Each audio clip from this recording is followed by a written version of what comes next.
എല്ലാ സമയത്തും തിരക്കാണ്, ഒന്ന് സംസാരിക്കാൻ പോലും ചിലപ്പോൾ സമയം കിട്ടില്ല എന്ന് പറഞ്ഞ് ഞങ്ങളൊക്കെ അതിൽ അതൃപ്തി പ്രകടിപ്പിക്കാറുണ്ട്. പക്ഷേ ഇത്ര വേഗം വലിയ പ്രവർത്തനങ്ങൾ നേരത്തെ ചെയ്തു കൂട്ടിയത് ഇങ്ങനെ ഒരു വിടവാങ്ങലിന് വേണ്ടിയായിരുന്നു എന്നത് നമുക്കാർക്കും അറിയില്ലല്ലോ. എല്ലാ കഴിവുകളും അദ്ദേഹത്തിൽ നമുക്ക് കാണാമായിരുന്നു. നമുക്ക് ഇതിൽ നിന്ന് പഠിക്കാൻ ഉള്ള പാഠങ്ങൾ ആദ്യമായി ആശീർവാദങ്ങളും പൊരുത്തങ്ങളുമാണ് ഒരു വ്യക്തിയുടെ ഏറ്റവും വലിയ ഉയർച്ച. ഞങ്ങളുടെ കൂട്ടത്തിൽ, ഞങ്ങളെ മക്കളെ കൂട്ടത്തിൽ ഉപ്പക്കും ഉമ്മക്കും വലിയുപ്പക്കും വലിയുമ്മക്കൊക്കെ ഏറ്റവും തൃപ്തിയുള്ള ഒരു മോനായിരുന്നു സഖാഫി. ഇഷ്ടപ്പെടാനുള്ള കാരണം പഠിക്കുന്ന കാലത്ത് തന്നെ തൻ്റെ ഇബാദത്തുകളിലുള്ള കണിശമായ സ്വഭാവം, പ്രത്യേകിച്ച് നിസ്കാരങ്ങൾ. ഇത് പറയുമ്പോൾ ഒരു വലിയ ഇബാദത്ത് ചെയ്ത ആള് എന്ന് എനിക്ക് അഭിപ്രായമില്ല.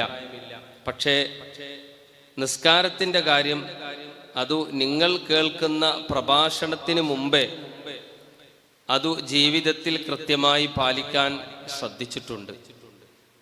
ഒരു കിതാബിൽ ഒരു നഖല് കാണുന്ന സമയത്ത് ഒരു രേഖ കണ്ടാൽ പിന്നെ ഇന്ന കിതാബിൽ ഇന്ന ഇമാമ് തെളിവ് സഹിതം ആ വിഷയം സമർത്ഥിച്ചിട്ടുണ്ട് എന്ന് ബോധ്യപ്പെട്ടാൽ പിന്നീട് അതിന് എതിര് ചെയ്യുന്ന സ്വഭാവം ഉണ്ടാകാറില്ല. ഉദാഹരണമായി സുബഹിക്ക് ശേഷമുള്ള ഉറക്ക് പല ഇമാമുകളും ആ വിഷയ സംബന്ധമായി നന്നായി സംസാരിച്ചിട്ടുണ്ട്, വാചാലമായിട്ടുണ്ട്. സുബഹിക്ക് ശേഷമുള്ള ഉറക്ക് ശൂന്യതയാണ്. അത് ഇബാദത്തിന്റെ സമയമാണ്, ഉണർന്നിരിക്കേണ്ട സമയമാണ്, തൻ്റെ മനസ്സിനും ശരീരത്തിനും ആരോഗ്യം ലഭിക്കുന്ന സമയമാണ്. അത് ഉറങ്ങിക്കളയാൻ പാടില്ല. ഇമാം ഗസാലി റഹ്മത്തുള്ളാഹി അലൈഹി അടക്കമുള്ള ഇമാമുകൾ അത് ഉദ്ധരണി സഹിതം ആ വിഷയത്തെക്കുറിച്ച് സമഗ്രമായി പഠിച്ചതിന് ശേഷം പിന്നെ ഉറങ്ങിയിട്ടില്ല. എത്ര ത്യാഗങ്ങൾ സഹിച്ചാണ് പലപ്പോഴും അതിനെ നേരിട്ടത് എന്ന് ഞങ്ങൾ ആലോചിക്കലുണ്ട്. ചിലപ്പോൾ മംഗലാപുരത്തോ അല്ലെങ്കിൽ കൊല്ലത്തൊക്കെ പരിപാടി കഴിഞ്ഞ് തിരിച്ചെത്തുമ്പോൾ ട്രെയിന് വൈകിക്കഴിഞ്ഞാൽ വീട്ടിലെത്തുമ്പോൾ 4 മണിയൊക്കെ ആവും.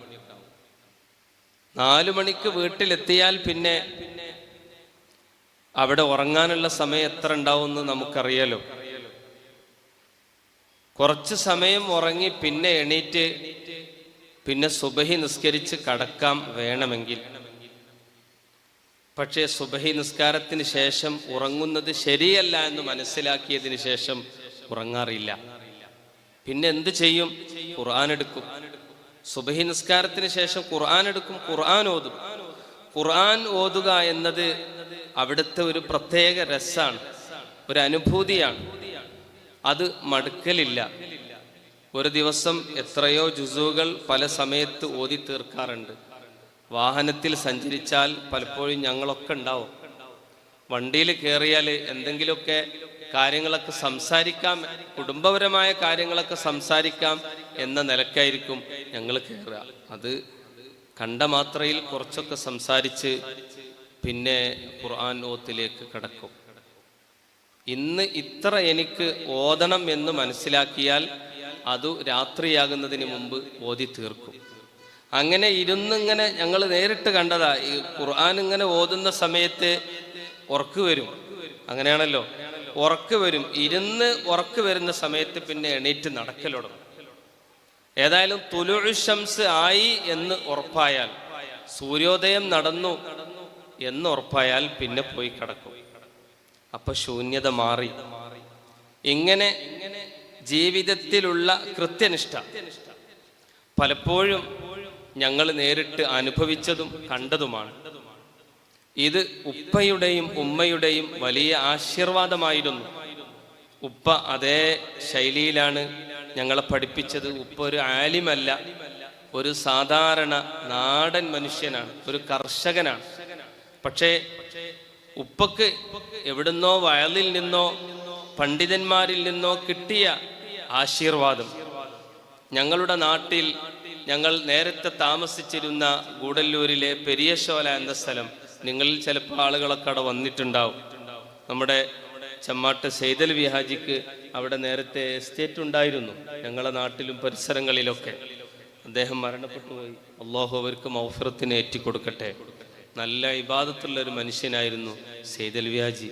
അത് ഞങ്ങൾ കണ്ടതാ.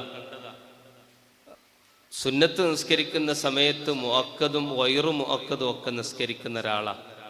4 റക്അത്ത് നിസ്കാരം, അത് ജുമുഅക്കുണ്ടല്ലോ. ജുമുഅക്ക് ചിലപ്പോൾ അവിടെ പള്ളിയിൽ ജുമുഅക്ക് ഉണ്ടാവും. ജുമുഅക്ക് മുമ്പ് 4 റക്അത്തും ശേഷം 4 റക്അത്തും പൂർത്തിയാക്കി നിസ്കരിക്കുന്ന ഒരു വ്യക്തിയാണ് അദ്ദേഹം. അദ്ദേഹത്തിൻ്റെ ഖബർ അല്ലാഹു വെളിച്ചമാക്കി കൊടുക്കട്ടെ. അപ്പോ ഇങ്ങനെ കൃത്യമായ ഒരു ധാരണ അത് പഠിക്കുന്ന സമയത്തു തന്നെ ഉണ്ടായിരുന്നു. ഉപ്പയുടെയും ഉമ്മയുടെയും ആശീർവാദം. ഞങ്ങളുടെ നാട്ടിലെ ഈ ഒരു മജ്ലിസ് ചാപ്പനങ്ങാടി ബാപ്പു ഉസ്താദിന്റെ നേതൃത്വത്തിൽ തുടങ്ങിയ ഒരു ദിക്ർ ഹൽക്ക. ആ ദിക്ർ ഹൽക്ക നമ്മുടെ നാട്ടിൽ ഇപ്പോൾ നമുക്ക് എന്തെങ്കിലും ദിക്റോ സ്വലാത്തോ ഒക്കെ സ്ഥാപിച്ചു കഴിഞ്ഞാൽ എത്രയും വേഗം കഴിയണം എന്നാണ് നമ്മളൊക്കെ ചിന്ത. പെട്ടെന്ന് തീരണം, എപ്പോഴാ അവസാനിക്കുക എന്ന് നമ്മൾ ചോദിക്കന്നെ. എന്നാൽ ചാപ്പനങ്ങാടി ഉസ്താദിന്റെ ദിക്ർ 1000 തഹ്ലീലാണ്, 200 ഇസ്തിഗ്ഫാറാണ്, 100 യാ ഹയ്യു യാ ഖയ്യൂം, 200 അല്ലാഹുമ്മ സ്വല്ലി അലാ സയ്യിദിന മുഹമ്മദിൻ വഅലാ ആലിഹി വസഹ്ബിഹി വസല്ലിം. ഇത് ആഴ്ചയിലുള്ള ദിക്റാണ് ഞാൻ ഈ പറഞ്ഞത്. ഏകദേശം 2.5 മണിക്കൂർ ആ ദിക്റിന് വരും. ആ ദിക്റിൽ കൃത്യമായി പങ്കെടുത്തിരുന്ന ഒരാളായിരുന്നു എൻ്റെ പ്രിയപ്പെട്ട ഉപ്പ. ഉപ്പാക്കുള്ള ഒരു പ്രത്യേക പണി എന്താ? ഈ ദിക്റൊക്കെ ചൊല്ലിക്കഴിഞ്ഞാൽ മക്കൾ നന്നാകാൻ വേണ്ടി ദുആ ചെയ്യും. എപ്പോഴും ആരെ കണ്ടാലും മക്കൾ നന്നാകണമെന്ന് ദുആർക്കും. ആരെ കണ്ടാലും ഉപ്പാക്ക് പറയാനുള്ളത് തന്നെ. ആ ഉപ്പയാണ് ഉസ്താദുമാരുടെ നിർദ്ദേശപ്രകാരം പ്രിയപ്പെട്ട അനുജനെ, അന്നു ഹിഫ്ലിന് നല്ല കഴിവുണ്ടായിരുന്നു, നന്നായി പഠിക്കാനുള്ള കഴിവുണ്ട്. അപ്പോൾ മദ്രസയിലെ ഉസ്താദുമാർ നിർദ്ദേശം നൽകി. നമ്മുടെ നാട്ടിലുണ്ടാകും മദ്രസയിലെ ഉസ്താദുമാർ നമ്മുടെ കുട്ടികളുടെ ഭാവി കണ്ട് അവർ സംസാരിക്കും. ഇന്നാളെ എന്ന ദേവാ കോളേജിൽ ചേർക്കണം, ദർസിൽ കൊണ്ടാക്കണം. അത് അവരെ കഴിവ് കൊണ്ട് ഉസ്താദുമാരുടെ നിർദ്ദേശം രക്ഷിതാക്കൾക്ക് ലഭിക്കുന്നതാണ്.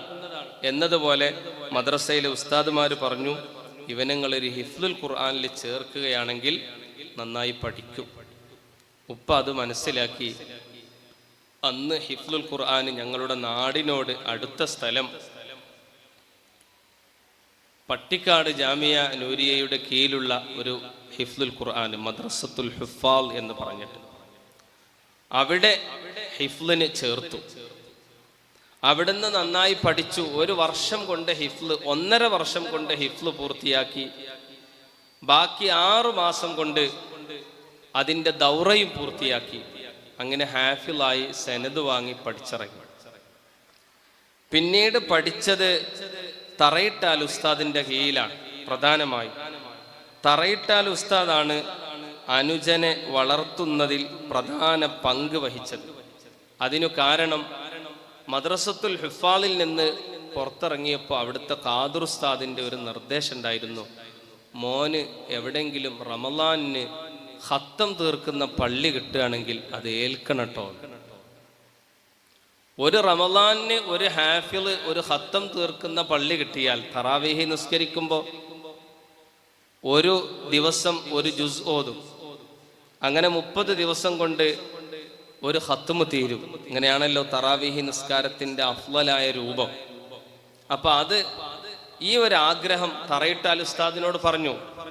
തറയിട്ടാൽ ഉസ്താദ് അത് സാധിപ്പിച്ചു കൊടുത്തു. എങ്ങനെ? ആ സമയത്താണ് നമ്മുടെ കൊണ്ടോട്ടിയിൽ മസ്ജിദുൽ ഫത്ഹ് നിർമ്മിക്കപ്പെടുന്നത്. മസ്ജിദുൽ ഫത്തഹ് നിർമ്മാണത്തിലിരിക്കുകയാണ്. അപ്പോൾ ഉസ്താദ് പറഞ്ഞു, ഈ വർഷം ഫത്തഹ് ഉദ്ഘാടനം ചെയ്തു കഴിഞ്ഞാൽ നിങ്ങൾ അവിടെ ഇമാമത്ത് നിൽക്കണം. ഞാൻ ആ പള്ളി കമ്മിറ്റിയിലുണ്ട്, ഞാനത് ഏർപ്പാട് ചെയ്യാം. അങ്ങനെ മസ്ജിദുൽ ഫത്തഹിലാണ് ആദ്യത്തെ ഈ ഹിഫ്ലിനുള്ള അവസരം കിട്ടിയത്. ഖത്മ് പൂർത്തിയാക്കി തറാവീഹ് നിസ്കാരത്തിനുള്ള അവസരം കിട്ടി. അതോടുകൂടെ പരിശുദ്ധ ഖുർആനിൻ്റെ ഒരു ഹിഫ്ല് ക്ലിയർ പ്രിയപ്പെട്ട അനുജന് ലഭിച്ചു. അപ്പോൾ ഖുർആൻ ഇങ്ങനെ പാരായണം ചെയ്യുമ്പോൾ തന്നെ ഖുർആനിൽ നിന്ന് കശ്ഫ് നമുക്കൊക്കെ ഉണ്ടാവും. അത് സാധാരണക്കാർക്കുണ്ടാവും, ഖുർആൻ അറിയാത്തവർക്കുണ്ടാകും, ഖുർആൻ അർത്ഥറിയാത്തവർക്കുണ്ടാവും. ഖുർആൻ പാരായണം ചെയ്യുന്ന സമയത്ത് ഖുർആനിൻ്റെ ഒരു സഹായം, ഖുർആനിൻ്റെ ഒരു തിരുനോട്ടം ആർക്കു ലഭിക്കും. അങ്ങനെ ആ ഖുർആനിൻ്റെ സഹായം എന്നോണം പിന്നീട് പ്രഭാഷണ കലയും മസ്ജിദുൽ ഫത്തഹിൽ നിന്ന് തന്നെയാണ് സാധിച്ചെടുക്കുന്നത്. അപ്പോൾ അന്ന് നമ്മുടെ ഷാഫി സഖാഫി ഉസ്താദാണ് മസ്ജിദുൽ ഫത്തഹിലെ ഖുർആൻ പ്രഭാഷകൻ. ഇന്നും അദ്ദേഹം തന്നെയാണ്. അപ്പോൾ ഇടക്ക് അന്നത്തെ പ്രഭാഷണം എന്ന് പറഞ്ഞാൽ റമളാനിൽ 30, റമളാനിലെ ളുഹർ മുതൽ അസ്ർ വരെ, റമളാൻ ഫുള്ള് ഷാഫി ഉസ്താദ് തന്നെ. ഞായറാഴ്ചത്തെ സ്പെഷ്യൽ ഖുർആൻ ക്ലാസ്സിന് പുറമെ. അപ്പോൾ ഇടക്ക് ഷാഫി ഉസ്താദ് വരാതിരിക്കും, ഉസ്താദിന് എന്തെങ്കിലും അസൗകര്യം ഉണ്ടാകുമ്പോൾ വരാതിരിക്കും. അപ്പോൾ അനുജനെ ഏൽപ്പിക്കും, നിങ്ങളേതായാലും ഖുർആനൊക്കെ പഠിച്ച ആളല്ലേ, കുറച്ച് ആയത്തൊക്കെ അവിടുന്ന് ഇവിടുന്നൊക്കെ നോക്കിയിട്ട് നിങ്ങൾ പ്രസംഗിച്ചോളി എന്ന് പറയും. അപ്പം അനുജൻ ആ അവസരം ഉപയോഗപ്പെടുത്തി ഖുർആന് നോക്കി പറഞ്ഞപ്പോൾ നല്ല രസം കിട്ടി. അതാ സംഭവം. ഖുർആന് നോക്കി പറഞ്ഞപ്പോൾ നല്ല രസം കിട്ടി. ഖുർആനിൻ്റെ തഫ്സീറുകൾ അന്ന് ആ മസ്ജിദുൽ ഫത്തഹിൻ്റെ ഉദ്ഘാടനത്തോടു കൂടെ തന്നെ ഗൾഫിൽ നിന്ന് അവർ വരുത്തിച്ചിരുന്നു. അവിടെ റൂഹുൽ ബയാനും റൂഹുൽ മആനിയും തഫ്സീർ ഖുർത്തുബിയും റാസിയും ഒക്കെ ഉണ്ടായിരുന്നു. റൂഹുൽ ബയാനാണ് കൂടുതൽ അടിസ്ഥാനപ്പെടുത്തൽ. അപ്പൊ ആ തഫ്സീർ നോക്കി ഓരോ ആയത്തും ഇങ്ങനെ കണ്ടുപിടിച്ച് തഫ്സീർ നോക്കിയപ്പോൾ ഇത് നല്ലൊരു പരിപാടിയാണ് എന്ന് മനസ്സിലാക്കി. അൽഹംദുലില്ലാ, അതിൽ തെളിഞ്ഞു. ഖുർആൻ ഏതൊരു മനുഷ്യനെയും തെളിയിക്കും.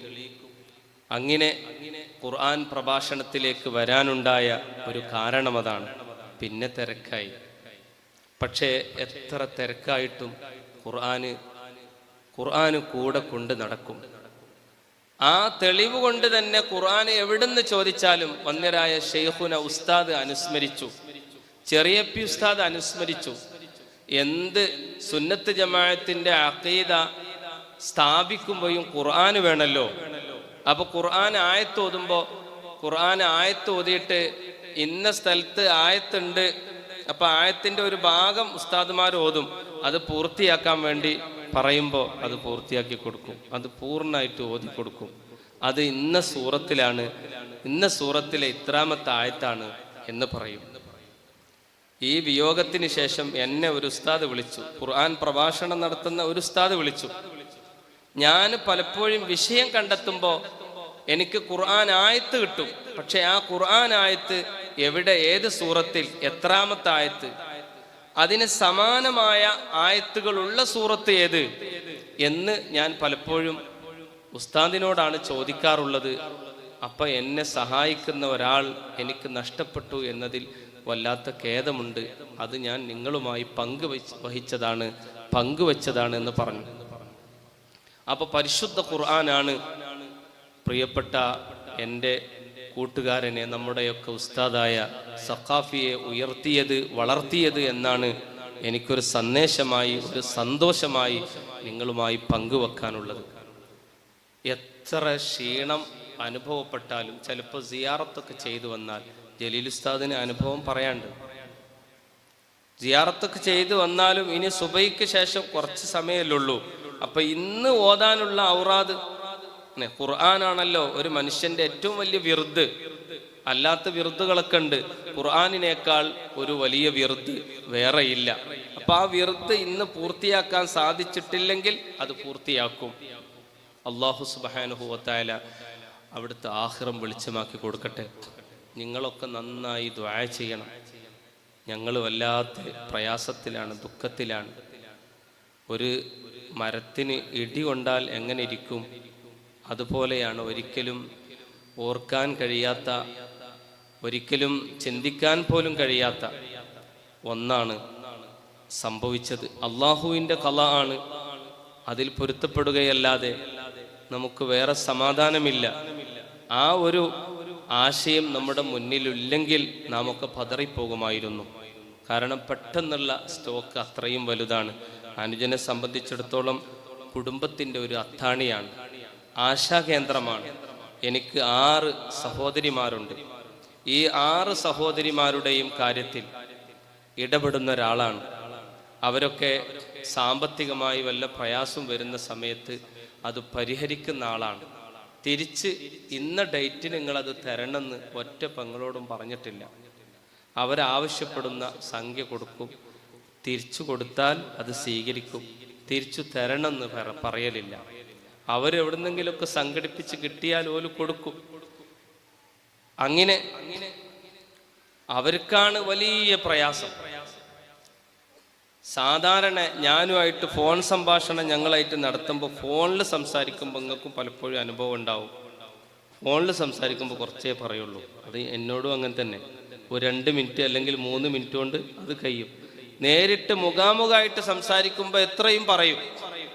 പക്ഷേ ഈ ഞായറാഴ്ച അല്ലേ മരണം നടക്കുന്നത്, ബുധനാഴ്ച ഞാനുമായിട്ട് 3/4 മണിക്കൂർ നേരം സംസാരിച്ചിട്ടുണ്ട്. അന്ന് എവിടുന്നാ നീ വിളിക്കണമെന്ന് ചോദിച്ചു. ഞാൻ കൊല്ലത്തുനിന്നാണ്. കാരണം ദർസുള്ള സമയത്ത് ഫോൺ ചെയ്യല്ല. എവിടുന്നാ വിളിക്കണമെന്ന് വെച്ചാൽ കൊല്ലത്തുനിന്നാണ്. അപ്പോൾ ഇന്നലെ വന്നതാണ്, ഇന്നും കൂടെ പരിപാടി ഉണ്ട്, അത് കഴിഞ്ഞിട്ട് തിരിച്ചു പോകണം എന്ന് പറഞ്ഞു. കൊല്ലത്തുനിന്നാണ്. 3/4 മണിക്കൂർ സംസാരിച്ചിട്ട് തീർന്നിട്ടില്ല. പിന്നെ ബാങ്ക് കൊടുത്തപ്പോൾ ഞാൻ പറഞ്ഞു, പള്ളിയിൽ നിന്ന് ബാങ്ക് കൊടുക്കുന്നുണ്ട്, ജമാഅത്തിന് പള്ളിയിലെത്തണം, ഇനി നമുക്ക് പിന്നെ സംസാരിക്കാമെന്ന് പറഞ്ഞു. പിന്നെ സംസാരിച്ചിട്ടില്ല.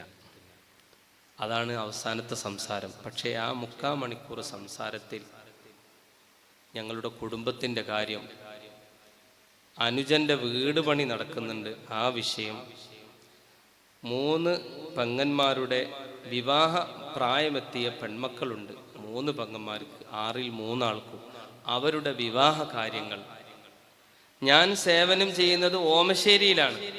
ഓമശ്ശേരിയെക്കുറിച്ച്, അടുത്ത വർഷത്തെ അവസ്ഥയെക്കുറിച്ച്, അവൻ സേവനം ചെയ്യുന്നത് ഇവിടെ CK നഗറിലാണ്. CK നഗറിലെ ഇവിടുത്തെ സാഹചര്യത്തെക്കുറിച്ച്, ഇവിടുത്തെ മദ്രസയുടെ പണിയെക്കുറിച്ച്, ദർസിനെ കുറിച്ച്, 2ാം മദ്രസായ ജലീൽ ഉസ്താദിനെ കുറിച്ച്, അങ്ങനെ എന്തൊക്കെ വിഷയങ്ങളാണ് ഈ ഒരു 3/4 മണിക്കൂർ സംസാരത്തിൽ വന്നത് എന്നത് പിന്നീടാണ് എനിക്ക് ഓർമ്മ വന്നത്. അവിടെ വരാത്തൊന്നുമില്ല എല്ലാ വിഷയവും. ഇതൊക്കെ എനിക്കുള്ള ഒരു മുന്നറിയിപ്പായിരുന്നു. ഇങ്ങനൊക്കെ കുടുംബത്തിൻ്റെ കാര്യങ്ങൾ ശ്രദ്ധിക്കണം എന്ന് പറയുന്നതായിരുന്നു എന്ന് പിന്നീടാണ് ചിന്തിച്ചപ്പോൾ മനസ്സിലായത്. ഇനി അതുമല്ല രസം, ചെറിയ അഞ്ചനോട്, ഇർഫാനിയോട് സാധാരണ യാത്രയിലൊന്നും ആരും കൊണ്ടുപോവില്ല. നിങ്ങൾക്കറിയാലോ, ഒരു ഡ്രൈവർ മാത്രം കൂടെ ഉണ്ടാവല്ലേ. അപ്പോൾ അനുജനോട്, നീ വയനാട്ടിലേക്ക് പോവുക, നമുക്ക് പെങ്ങന്മാരൊക്കെ ഒന്ന് കണ്ടുവരണം, അതുകൊണ്ട് നീ കൂടെ വരണം എന്ന് പറഞ്ഞപ്പോൾ, അനുജൻ അന്ന് തൃശ്ശൂരാണ് ജോലി ചെയ്യുന്നത്. തൃശ്ശൂരിലേക്ക് തിരിച്ചു പോകാനുള്ളൊരു അർജൻറ്റ് കാര്യമുള്ളത് കൊണ്ട്, വെള്ളിയാഴ്ച വൈകി എത്തിയത് കൊണ്ട് ശനിയാഴ്ച എനിക്ക് പോരാൻ കഴിയൂല, പ്രയാസമുണ്ട് എന്ന് പറഞ്ഞു. പക്ഷേ അന്ത്യയാത്രക്ക് അവസാനം ഇനി ഒരു യാത്ര ഇല്ല, അവസാനത്തെ വയലാണ്. ആ വയലിനായിരുന്നു എന്നെ ക്ഷണിച്ചത് എന്ന് എനിക്കറിയില്ലല്ലോ, അനുജൻ പറഞ്ഞു. അങ്ങനെ ക്ഷണിച്ചു കൊണ്ടുപോകുന്ന എന്തിനാ? സിലത്തുർ-റഹിമിന് വേണ്ടി. പെങ്ങന്മാരൊക്കെ കൂട്ടിയിട്ട് അവസാനത്തെ യാത്ര പറയാൻ വേണ്ടി പെങ്ങന്മാരടുത്തൊക്കെ പോയി. വേറൊരു പെങ്ങൾ വേറെ സ്ഥലത്താണ്, വേറൊരു ഏരിയയിലാണ്. ആ 2 പെങ്ങന്മാരോടും അങ്ങോട്ട് വരാൻ വേണ്ടി പറഞ്ഞു.